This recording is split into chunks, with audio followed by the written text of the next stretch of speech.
అనకాపల్లి జిల్లా సబ్బవరం మండలం police station పరిధిలో అనకాపల్లి అనంతపురం జాతీయ రహదారిపై ఇరువాడ సమీపంలో కారులో అక్రమంగా తరలిస్తున్న 219 కేజీల గంజాయిని సిఐ రమణ ఆధ్వర్యంలో సిబ్బంది పట్టుకున్నారు. సబ్బవరం సమీపంలో కారు విద్యుత్ స్తంభానికి ఢీకొన్నదన్న సమాచారంతో ఘటనా స్థలానికి చేరుకున్న పోలీసులకు ఆశ్చర్యాన్ని కలిగించే సీను కనిపించింది. ప్రమాదానికి గురైన కారు నుంచి 2 వ్యక్తులు పారిపోతున్నట్లు పోలీసులు గుర్తించారు. వారిపై అనుమానంతో వారి వెంటపడగా ఒకరు పట్టుబడ్డారు. మరో వ్యక్తి పరారయ్యాడు. కారులో పరిశీలించగా సుమారు 22 లక్షలకు పైగా విలువ ఉంటుందని భావిస్తున్న గంజాయిని కనుగొన్నారు. పట్టుకున్న వ్యక్తి 22 ఏళ్ల సౌరభ్ యాదవ్ ఉత్తరప్రదేశ్ లోని లక్నోకు చెందినవాడిగా గుర్తించారు. పరారైన వ్యక్తి పేరు ఆదిత్య రాజ్పుత్ సింగ్ గా గుర్తించామని సిఐ పేర్కొన్నారు. పట్టుబడిన నిందితుడిని కోర్టుకు హాజరుపరిచినట్లు సబ్బవరం సిఐ రమణ మీడియాకు వివరించారు. ఎవరైతే పారిపోయిన తాలూకు సెల్ ఫోన్ మనకు దొరికింది. ఆ మొబైల్ బట్టి మనం ట్రేస్ అవుట్ చేయడానికి కాస్ట్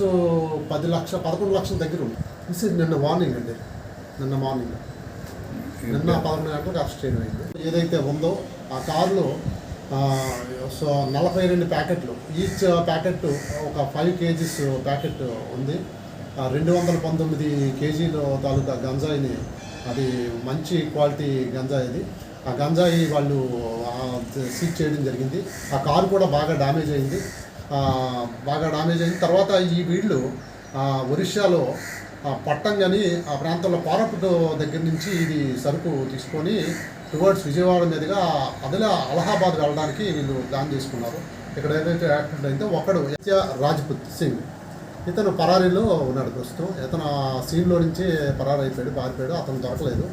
అతని కోసం సెర్చ్ చేస్తున్నాము. వయసు కూడా ఇంచుమించు ఇదే సేమ్ 22-23 సంవత్సరాలు ఉంటాయి. ఇద్దరు యంగ్స్టర్సే. ఇతను కూడా ఇతరులో రూట్ కూడా ఎస్టాబ్లిష్, ఎక్కడి నుంచి వచ్చింది ఎక్కడికి వెళ్తుందని కూడా రూట్ ఎస్టాబ్లిష్ చేయాల్సిందే.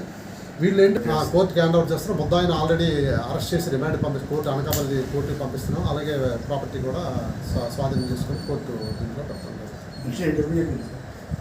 నిన్న మార్నింగ్ అండి, నిన్న 11 గంటలకు అరెస్ట్ చేయడం అయింది.